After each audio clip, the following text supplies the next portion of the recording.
looks like Nightcrawler is coming to the game. And then also, got some information here and some artwork on the Silver Surfer symbiote. What are we going to call him? The Silver Symbiote? I don't know.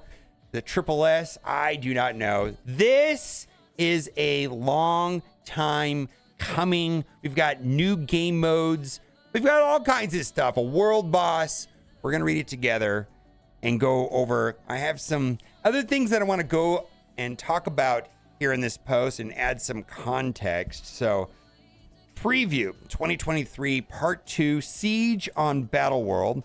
Greetings, Marvel Strike Force community. Boundless Entertainment, a Scopely studio, is happy to bring you a second game preview post of the year, giving you a look at what's coming approximately 6 to 9 months in the future. The dev team is taking some new approaches to content and features, creating exciting moments and fresh challenges for players at all levels of the game.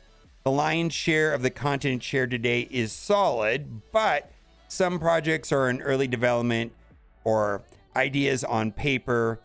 An acute theme, trying all the topics together, is we want to hear your feedback as an essential component of shaping the final form of content and features. And I do believe that there has been a shift in the leadership over there at Marvel Strike Force, where they actually do care about feedback from the community. Like, it feels like this was a top-down move. That's just my take.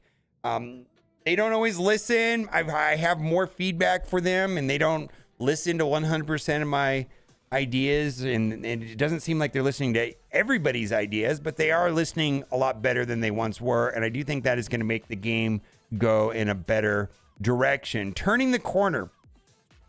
We've taken a hard look at both gameplay data and feedback from our players this year and identified some priority areas of improvement, including, and I take issue with one of these pretty strongly actually, greatly reducing hoarding events. That's been implemented. Improving new players' abilities to prepare for limited time events. Setting event difficulty appropriately for many players to feel successful. Ensuring characters maintain their value for a reasonable period of time. And my goodness, get it together. This has not been good at all. General game stability and reducing bugs. No, that has not happened. We're going to read on here a little bit here. I've been personally having unreasonable amount of crashes. 2 days ago, I rage quit my stream. I crashed on the fourth time, and on the fourth crash, I gave up. And then yesterday, I streamed with my iPhone instead of my emulator, LD Player. This has been a problem. This has been a big problem.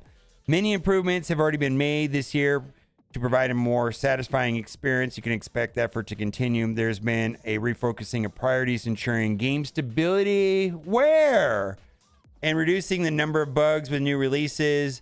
With some of the recent issues experienced, we made a deliberate decision to move people away from other projects to focus specifically on game stability. I hope so. I mean, I hope so, right? This level of priority will continue and should manifest in cleaner builds in the future. I really hope so. My goodness. We celebrated the game's 5th anniversary this year, and we're making big moves to ensure successes for the next 5 years. And I do think the game is going to be around for another 5 years. When I look at the charts for what games are making money, it's a surprisingly high number of games that have been around a long time that are still at the tops of the charts. We're talking about Marvel's Contest Champions and Galaxy of Heroes and Clash of Clans and Candy Crush are all games that are older, and they have a longer lifespan. And actually, we don't know. This is all new. This live service business model that video games, mobile video games specifically have, like Marvel Strike Force, it's somewhat unknown how long the game is going to be around. I do think it's reasonable to project that it'll be around for another 5 years. I do want to say that the game has seen better days as far as, larger number of players playing the game, and it, without a doubt, is on a decline. The number of players playing it during COVID compared to now is night and day. I can personally guarantee that. For example, recently made a huge change to how we deliver in-game updates to eliminate associated server downtime. Might seem like a minor change on the outside, but internally it's a significant shift in our process and isn't a trivial amount of work. So they're moving to a new system that I've experienced in other games called OTA, or over the air. Before, the game would be down for 2, 3, 4, 5 hours. Now they're doing over the air updates, and they're saying that it should be better. I think it's been worse since they've implemented this system, but we'll see. We're mentioning this because the mood here isn't business as usual. We're not bypassing hard work. We know needs to be done just because it's hard. We still have much more to do and will take time, but we're dedicating to make Marvel Strike Force live up to its full potential. Words are words. Let's see. This is where you come in. Player feedback has more weight now in shaping the game's future than ever before. Started our new player council where representatives give feedback directly to our team on a recurring basis.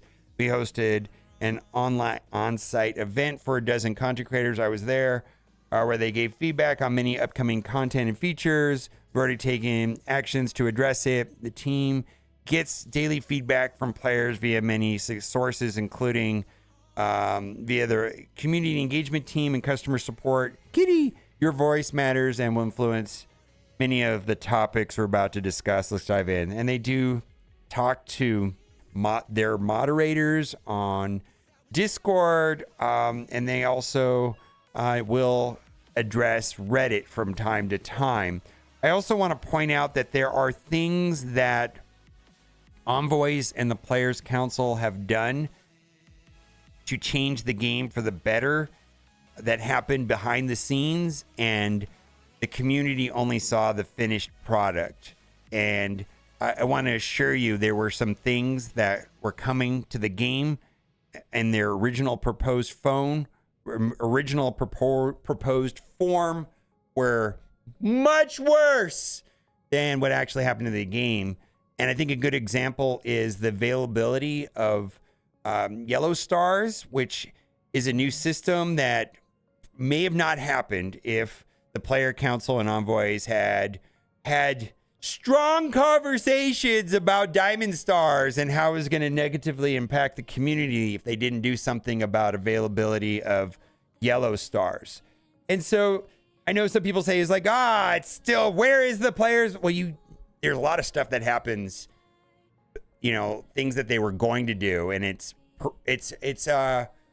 proactive instead of reactive a lot of times, but not always. Game needs improvement.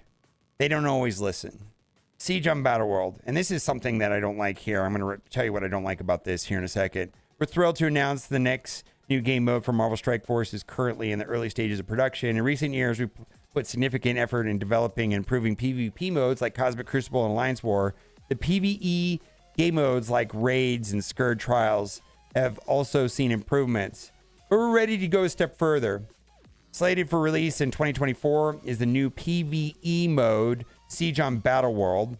Strike learned of a planet called Battle World, an amalgamation of locations from various conquered universes. The planet is divided into territories, each ruled by a powerful boss vying for control. To mitigate the threats of these bosses, your alliance, so it's an alliance-based game, is authorized to systematically siege various territories one by one. Sieges last 6 days, with each zone offering a new set of daily challenges and rewards. As your alliance completes zone missions, you'll advance through the territory, one zone per day, and have the opportunity to challenge the boss in the final zone. Characters in Battle World can only be used once daily, so your alliance needs to coordinate to maximize points. We'd like to show you some early designs, but please keep in mind that many details shown below may change. For me, Magneto as being like a boss seems kind of lame. I would hope that they would pivot to something new, maybe like Onslaught if they still want to keep it similar to Magneto, or maybe something more epic like Galactus. This just in general, Magneto as a boss doesn't seem that exciting in my opinion. In addition to daily and siege complete rewards, Battle World features a season leaderboard where alliances complete for the highest tier of potential rewards. We'll keep you updated in our progress, and we'll find as many opportunities as possible to provide feedback. All right. Not Magneto. Onslaught. Something. Come on, come on, come on. Something exciting. I don't know. Extreme X-Men. So they hinted this on Twitter last night. The BAMF. BAMF? All right. Some of the most requested characters are coming soon in the Extreme X-Men team. We're incredibly excited to announce that fan favorite Nightcrawler, non-legendary. I'm glad that they put that because we're all going to ask. Is finally teleporting in, and you can unlock him for your roster before the end of 2023. So, but we're already in the end of November, so sooner than later. Here's some of the concept art. It looks pretty close to what the final character model will be. Keep your eye on the weekly developer blogs on Friday. So there's going to be a blog this Friday. Hopefully we'll find out more about the new Extreme X-Men team and reworks of your favorite mutants. Now, I don't know if this matters, but just what I'm thinking is right now on the Incursion 2 raids, the first set is what? Mystic, and then it goes Tech, then it goes Mutant, then it goes Bio, and then it finishes up with Skill. And I'm wondering if they're going to replace the teams in that order, like replace a Mutant raid team, then a Bio raid team, and then lastly, a Skill raid team. We will see. I don't know. You choose new characters and teams. The first player choice was a huge success, and the winner being Silver Surfer, who shall receive the symbiote treatment in the near future. The feedback on the first character vote was overwhelmingly positive. So we'll do these polls more often with either greater levels of community involvement in creating new characters and teams. This is one of the primary avenues for you to shape the game's future. And I just think this is amazing. It looks so cool. They also mentioned that this was going to be Bio. Again, if we look at the way that the lanes are set up currently in Incursion 2, it starts off Mystic, Tech, those are relatively new teams, and then it's Mutant, Bio, and then lastly, Skill. So we'll see what that means. The dev team is planning multiple new character votes with your next opportunity coming in December, only a few weeks away, but that's just the beginning as there are more voting opportunities planned for 2024. Keep checking the weekly dev blog for more information on how to participate. All right, so this is going to be a revamped version of Tower. So like Tower 3.0. And it looks like it's going to be significantly different than before. And I've read this 3 times, and I actually have more questions than answers. And Dorky Dad was in chat here on Twitch, and he had the same feeling. But let's read it together, and maybe you'll come to your own conclusion on how this interprets, and you can put that in the comment section if you like. The feedback received from players regarding modes like Avengers Tower and Sword Satellite has been encouraging, exciting satisfaction with the level of challenge and related rewards. As you enjoy these tower modes, we're working on the next iteration called Escape from Kiln. And I polled chat on whether or not they liked the Sword, and I only can say that about 40% of the player base actually liked it or was thrilled with it. The other 60% was indifferent or didn't like it. And I think that is a function of that it was tuned for veteran players. It seemed to me that veteran players and players with large rosters seem to like the Sword Satellite more than just overall everybody in the community. The new tower mode has a unique twist where you only bring a squad of 3 characters per team, and this is something that is in Galaxy of Heroes, not well received in Galaxy of Heroes. The jury's out. We'll see if we like it or not. I actually am just curious to try it, but in general in Galaxy of Heroes, people don't like the 3 versus 3 thing, and this looks like it's gonna be 3 versus 7, so we'll get to that. But you can place them in any of the 5 available slots. We're very interested to see the inventive team composition the community comes up with. While all players at level 65 can participate, the higher level of the mode will be most rewarding for players with extensive and powerful rosters. Again, they're just straight up saying this is for veteran players right there. This is an early design, but again, they will be modified before release. And it looks like there are going to be traits. You can see right there it says only hero. And it looks like they're going to be like 3 versus 7. We'll have to see how this is. Now, this is where it led me to believe that this is more like a raid, let's say, with trait requirements than the traditional tower that we've had in the past. Kind of like maybe like a hybrid of a Greek raid and a Scourge or something. I don't really know. Let's see how it goes. Battling this mode is free, doesn't require resources and energy. Health and ability energy is persistent, doesn't reset between floors. So that means you can reuse the characters higher and higher. Characters can't heal between floors. That'd only matter if you could use the same characters to progress. Restarting a run will drop you down to floor 1. Well, restarting a run is like the legendary Scourge events, right? Floors will have specific trait requirements, like it says right there, only hero. So you can use the same 3 characters until you get to a floor that says you can only use city mystic, villain, female characters that have green outfits. I don't know. We'll have to see how it plays out and how elaborate they're going to get with the trait requirements. There are no save points between floors, as part of the challenge is to get the best run score in one session. Milestone rewards are paid out relative to the highest number of floors you cleared in your best run. I'm a little bit confused by this. If you have a better idea on exactly how this is going to play out, put it in the comment section. I'm not entirely sure. Next, Dark Dimension 7. No surprise here that it's going to be Mephisto. The story of Dark Dimension continues with the next page turning chapter. Early this year, we planted seeds of a story involving the cunning demon Mephisto. And the story will grow with Groot-like strength in 2024 with a new challenge and great rewards, including adding him to your roster. This is still several months away, and more details will be forthcoming.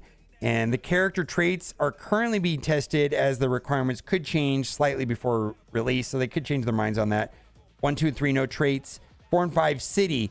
Non-mythic, and we'll get to what mythic means here in a minute. Global, non-mythic, cosmic, non-mythic, legendary, mythic. So what they're going to do is they're going to create a new tag, mythic, which is going to be like the best characters of the game. So you're not going to be able to take, the superstars. What's that trait? Last trait you mentioned, we hear you ask. The new mythic trait will soon be added to the following characters: Ultron, Doctor Doom, Dormammu, Super Skrull, Ultimus, Apocalypse, and Kestrel. And they give context what this is going to mean. Mythic will generally identify characters that are acquired through Dark Dimension or a special method different from legendary and normal release characters. To fit that definition, sometime in the future, Kestrel will be added to Dark Dimension rewards for increased accessibility. So right now, Dark Dimension 1 and Dark Dimension 3 don't have a character associated. I mean, they could do like Ultimus in Dark Dimension 1 and Kestrel in Dark Dimension 3. Now, quality of life improvements. Now, I was really hopeful that they were going to have some way of changing ISO right in the select screen before you go into battle. Maybe just tapping on the ISO icon and having it cycle between the 5 ISOs instead of having going all the way back out of the game mode into your roster select screen. It is a time-consuming process, specifically right now in Cosmic Crucible 1, in Room 1, where you want to have strikers, right? And it's just time-consuming and annoying. No! That is not going to be a quality life improvement, but the drag and drop, in the character select screen right before you go into battle so that you can adjust team position is amazing. So a lot of these improvements don't necessarily affect me or veteran players, but it looks like they're designed for new players, which should help player retention and new players coming to the game stick around longer. Okay. We made a number of quality of life improvements this year and have several more coming in the near future. Most of the improvements listed below are part of a suite of UI user interface updates across several areas of the game. Epic Characters Hub, new UI elements for better visualization of requirements and progress in unlocking legendary and mythic characters. It's kind of a big deal. Like, explaining to someone how to unlock Apocalypse is not an easy process, and there's very little in-game that does that. Meta character roster highlights, new UI for visually prioritizing characters and teams that are new and or see the most play at a given time, including associated game modes. Again, this is good for a new player experience, not necessarily like myself personally. Store filters, this might be helpful. Sort offers by certain types to better surface the items and resources you're looking for. Monthly meta event highlights, pronounced visual callouts of individual events that support the month-long meta event to ensure better progression. I feel like some of the events in this game are overly complicated, and hopefully this makes them more simple. Please sending us a request and we'll add them to our to-do list. ISO selection. Yes, please do that. Website improvements. And I'm just going to skip over this. The website improvements look like they're mostly designed for recruitment. And recruitment in this game is a mess. And someone made a comment in my chat say, been 10 years a store manager. It was easier to recruit new employees than new people for a mobile video game. I hope that these changes on the website will improve recruitment. It feels like to me that being on Discord makes it easier. And also alliances that are part of clusters also have a better time with recruitment. Not everybody uses Discord. Not everybody is an alliance that is a part of a cluster. So maybe some of these website changes, like right here, will make recruitment easier. We will see. Wrapping it up, there's a lot more coming next year that we're really excited about and can't wait to share with you. We want to thank you for your passion, support, and feedback to help guide the team in creating a unique, fun, and rewarding experience every day. We'll continue to keep an open dialogue and provide weekly announcements to plan your progression. Thanks for being on the journey with us. Good luck, Commanders. All right. Overall, I think this is good. What do you think? Anything you think they missed? What do you think of that Kiln event? Let me know in the comment section. And as always, thanks for watching and keep on gaming. Bye for now.